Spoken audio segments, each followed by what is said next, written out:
பெற்ற தாய்க்கும் கற்ற தமிழுக்கும் உணவளித்த உழவனுக்கும் என் முதல் வணக்கம். மேடையில் இருக்கிற அனைத்து பெருமக்களுக்கும் என் மாலை நேர வணக்கம். நம்ம எல்லாருக்கும் என் மாலை நேர வணக்கத்தை நான் சொல்லிக்கிறேன்.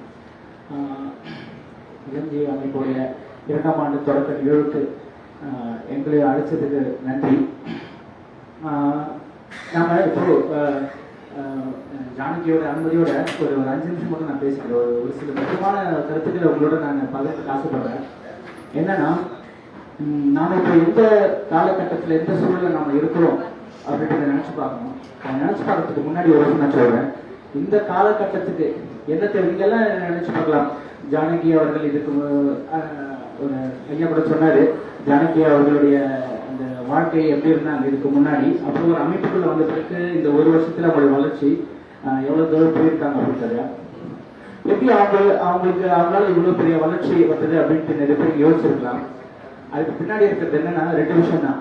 ஒண்ணு, இந்த காலத்துக்கு என்ன தேவையோ, இப்ப இந்த தலைமுறைக்கு என்ன தேவையோ, அடுத்த தலைமுறையை காப்பாற்றணும் அப்படின்ற எண்ணம் தான் அவங்க இந்த நெகிழி ஒழிக்கிறது கிடையாது, நெகிழி முறைப்படுத்துறது அப்படின்ற விஷயத்தை கையில் எடுத்தது அவருடைய மிகப்பெரிய ஒரு அவங்க அடுத்த கடத்து கொண்டு போயிருக்கு.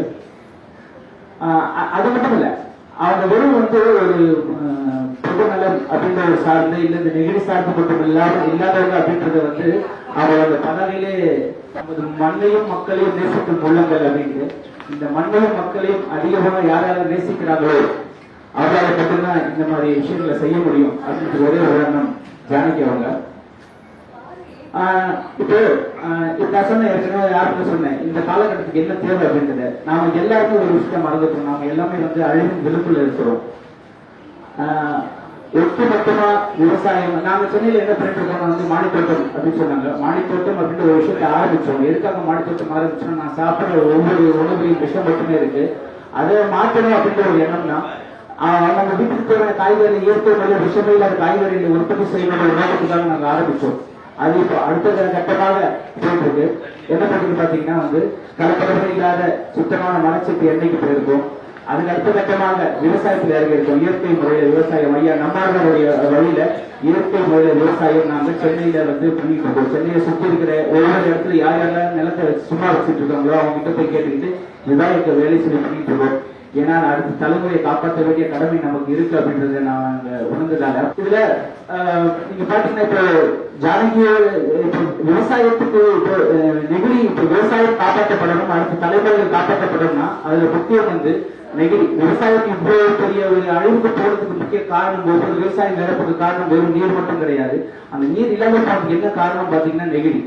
நெகிழி சுத்தமா நம்மள ஒட்டுமொத்தமா எப்படி சொல்றது, ஒரு மலை போல நம்மளோட ஆக்கிரமிச்சு யாருக்குமே அந்த நெகிழியை நெகிழி பற்றியான ஒரு புரிதல் இல்லை. அதுக்கான அது தெளிவான ஒரு அறிவு யாருக்குமே இல்லை. யாரு கடைக்கு போனாலும் எது போனாலும் நம்ம நெகிழியை பிளாஸ்டிக்கை வாங்குறோம், வாங்கிட்டு அதை பயன்படுத்திட்டு அப்படியே நம்ம தூக்கி போட்டு தூக்கி போட்டுட்டே இருக்கோம். அதனால எவ்வளவு பெரிய அழிவு நமக்கு போகுதுன்னு தெரியல. உங்களுக்கு தெரியுமா, நெகிழியை நம்ம மண்ணில் போடுறோம், அந்த நெகிழி மண்ணோட மக்காது, மண்ணோட மக்கி அதுக்கு அழிவுக்கு கிட்டத்தட்ட ஒரு 1000கணக்கான ஆண்டுகள் ஆகும். அது சுலகத்துல மண்ணோட மக்காது. அப்படிப்பட்ட நெகிழி இப்போ நம்ம மண்ணில் பாத்தீங்கன்னா ஒரு 4 அடிக்கு மேல தோண்டி பாருங்க, நம்ம பூமிக்கு 4 அடிக்கு மேல தோண்டி பாருங்க, முழுக்க நெகிழி தான் இருக்கு. இவங்க எல்லாருக்குமே 2015 எவ்வளவு மழை பெய்து, சென்னையில எல்லாம் பெரும் வெள்ளம் வந்தது.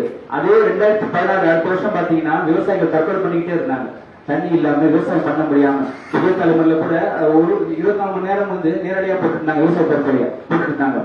2015 வரலாறு காணாத மழை பெய்யுது, 2016 அடுத்த வருஷமே தண்ணி இல்லாம விவசாயம் பண்ணவே சாப்பிடுறாங்க. எப்படி தண்ணியில எங்க போச்சு? எல்லாருமே சொல்றோம் நம்ம ஏரியில ஆக்கிரமிச்சு நம்ம கண்டிப்பா அந்த தண்ணி எல்லாம் கடலுக்குள்ள போச்சு. சரி, கடலுக்கு எல்லாமே போச்சு, அது உண்மைதான். ஆனா குறைந்தபட்சம் நம்ம ரோட்ல, நம்ம தரையில, நம்ம மண்ணில் விடுற தண்ணி கூட ஏன் பூமிக்கு இல்லாம போச்சு? காரணம், பூமிக்குள்ள இறங்க முடியல தண்ணியால பூமிக்குள்ள இறங்க முடியாம. ஏன்னா ஒரு 3 அடி 4 அடி 5 அடி கீழே பாருங்க, முழுக்க நெகிழி பிளாஸ்டிக் தான் இருக்கு. தண்ணியை பூமிக்குள்ள போனா திருப்பி நமக்கு கிடைக்கும், எடுக்க முடியல. அது 4 அடிக்குள்ள அப்படியே தண்ணி இறங்கி மறுபடியும் அது ஆவியாக்கி மேல போயிடுது. அப்ப பூமிக்குள்ள தண்ணி இல்லவே இல்லை. நம்ம எடுத்துக்கிட்டே இருக்க பேர் போட்டு தண்ணி மட்டும் கீழே போயிட்டே இருக்கு. அப்படி எங்க விவசாயத்தை நம்ம காப்பாற்ற முடியும்? விவசாயம் காப்பாற்றப்படணும்னா, விவசாயம் காப்பாற்றப்பட சொல்றது கூட நான் ஏற்றுக்க மாட்டேன். நம்மளோட அடுத்த தலைமுறை பிள்ளைகள் காப்பாற்றப்படணும் அப்படின்னா இங்க நெகிழியை வந்து நம்ம முறைப்படுத்தியே ஆகணும். நீங்க எல்லாம் நினைச்சுக்கீங்க இப்போ வந்து பொதுநலம் இது வந்து யார் யாரெல்லாம் வந்து இந்த மண்ணையை மக்கள் நேசிக்கிறாங்க, இந்த மாதிரி நேசிக்கிறவங்க மட்டும் தான் இது செய்யணும் கிடையாது. ஒரு உண்மைன்னா இந்த மண்ணில் பிறந்த ஒவ்வொருத்தரும் கடமை இருக்கு. இந்த நெகிழியை முறைப்படுத்துற விஷயத்திலும் சரி ஒவ்வொருத்தரும் தன்னை ஈடுபடுத்திக்கணும். இல்லைன்னா உங்களுக்கு பிரச்சனை இல்லை, எனக்கு பிரச்சனை இல்லை, நாம வாழ்ந்துட்டு போயிடுவோம். இன்னும் 30 வருஷமோ 40 வருஷமோ 50 வருஷம் நாம வாழ்ந்துட்டு போயிடுவோம். அடுத்த தலைமுறை பிள்ளைகள் வாழவே முடியாது. தண்ணி யாருக்குமே கிடைக்காதுங்க, முடிஞ்சு போச்சு தண்ணிக்காது. 21ஆம் நூற்றாண்டுல பாத்தீங்கன்னா தண்ணி தான் நம்மளை வந்து நிர்ணயிக்க போகுது. பெரிய ஒரு தண்ணிக்காக ஒரு பெரிய ஒரு பேரே வரும். அவ்வளவு பெரிய அழிவுகளை நம்ம நோக்கி போயிட்டு இருக்கோம். இதை உங்க பிள்ளைக்கு குழந்தைங்க அவங்க பேர குழந்தைங்க நல்லா இருக்கும் நினைச்சீங்கன்னா ஒவ்வொருத்தரும் இந்த விஷயத்துல பங்கெடுக்கணும். நீங்க யாரோ ஒரு ஜானகி ஒருத்தங்க பண்றாங்க, அந்த மாதிரி திருப்பி யாராவது வருவாங்க, ஈரோட்டுக்கு வந்த மாதிரி ஒரு இடத்துக்கு வருவாங்க, அவங்க பண்ணுவாங்கன்னு இருக்க முடியாது. எல்லா விஷயங்களும் அரசாங்கம் பண்ணணும்னு நினைக்காதீங்க. அரசாங்கத்தை பத்தி நமக்கு நல்லாவே தெரியும். அரசாங்கம் எதுவுமே செய்ய மாட்டாங்க. நான் சொல்றது அரசியல்வாதிகளை இதே நான் வேண்டியிருக்கேன். ஏன்னா நான் கிட்டத்தட்ட 8 வருஷம் 9 வருஷமா இந்த மாதிரி ஒரு சமுதாய களத்துல இருந்திருக்கேன். நிறைய அரசியல்வாதிகளும் அரசு அதிகாரிகளை பார்த்திருக்கேன், எல்லாம் எடுத்துருக்காங்க. ஆனா ஈரோட்டில் இருக்கிற ஆட்சியர் அரசு அதிகாரிகளை பார்த்து வேண்டியிருக்கிறேன். ஏன்னா நான் ஜானகி அவரோட 2 வருஷமா பண்ணிக்கிறேன். இங்க இந்த அளவுக்கு அரசு அதிகாரிகள் வந்து இந்த அளவுக்கு மக்களோட இந்த மாதிரி தனியார் அமைப்புகளோடு சேர்ந்து மக்களுக்கு நல்ல செஞ்சுட்டு இருக்காங்க நினைக்கும் போது இந்த மாதிரி நல்ல அதிகாரிகள் இருக்கிறாங்க. நான் அவங்க சொல்லவே இல்லை. ஆனால் நான் சொல்றது அரசியல்வாதிகளை சொல்றேன். அரசியல்வாதிகளை நம்ம நம்ப பயனே இல்லை. ஏன்னா தெரியும் எப்படி நடந்துட்டு இருக்கு. இப்ப அரசியல் கட்சிகள்லாம் இப்ப நடந்துட்டு இருக்கு. அதனால தெளிவா சொல்ல வேண்டிய அவசியம் இருக்கு. அவங்க எல்லாருக்குமே தெரியும். இப்படிப்பட்ட ஒரு அரசியல்வாதிகள் மத்தியில நாம மத்தவங்க செய்வாங்க, யாரோ செய்வாங்க, வானத்துல இருந்து வந்துருவார், கடவுள் காப்பாற்றுவாரு, இதெல்லாம் நம்ம நினைச்சிட்டு இருந்தோம்னா நம்ம மிகப்பெரிய அலுவலகத்தை தான் போவோம். அதனால நீங்க இப்போ இன்னொரு விஷயம் பாருங்க, நமக்கு உண்மையா நம்ம களத்துல நின்று உண்மையா நேர்மையா ஒழுக்கமாகவும் இங்க வேலை செய்யறதுக்கு யாராவது ஒரு தலைவர் இருக்காங்களா? அப்படி தலைவர் கிடைச்சா நாம என்ன பண்றோம்? அப்படி ஒரு தலைமை கிடைச்சா நாம என்ன பண்றோம்? அவரு ஆதரிக்கிறோமா? கிடையாது. இப்படி அதாவது நான் என்ன சொல்றேன், இந்த ஈரோட்ல ஜானகி எடுத்திருக்கிற இந்த விஷயத்த நாங்க ஜானகி பேசிக்கிட்டு இருக்கோம். நாங்க வந்து இதே விஷயத்த சென்னையில அடுத்த மாதத்துல சென்னையில தொடங்கலான் இருக்கோம். இளைஞ அமைப்பு மூலியமாவும் நாம சொல்றோம். சென்னையில நாங்க சென்னை வந்து ஒரு மிகப்பெரிய ஒரு கடல், மிகப்பெரிய அங்க வந்து ஒரு திட்டம் மட்டுமே இருக்கு. திட்டம் மட்டுமே தான் வந்து சூழ்நிலை மலை மாதிரி கிடக்கு. யாருக்குமே எல்லாருக்குமே அவங்க தேவையை மட்டும் ஓடிட்டு இருக்காங்க. அதை மாற்றி அமைக்கணும்னு நான் ஜானகி அவர்கிட்ட வந்து கேட்டு ஒரு 2 மாசமா 3 மாசம் பேசிட்டு இருக்கோம். ஆனா முடியல. அவங்களுக்கு பணிச்சுமை அதிகமா இருக்கு.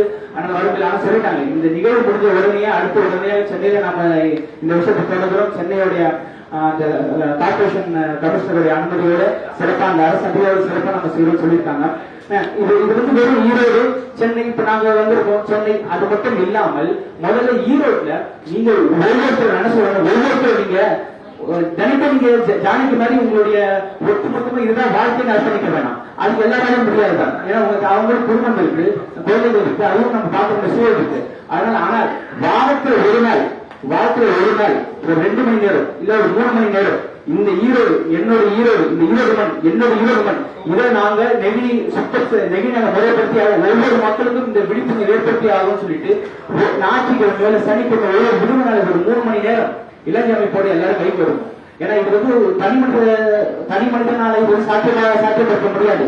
ஒவ்வொருத்தரும் சேர்ந்தா மட்டுமே சாத்தியப்படுத்த முடியும். அதனால நீங்க இளைஞர் அமைப்பு ஜானகியை தொடர்பு எடுத்து பேசிட்டு இப்ப அடுத்த கட்டத்தில் எப்படி போலாம்.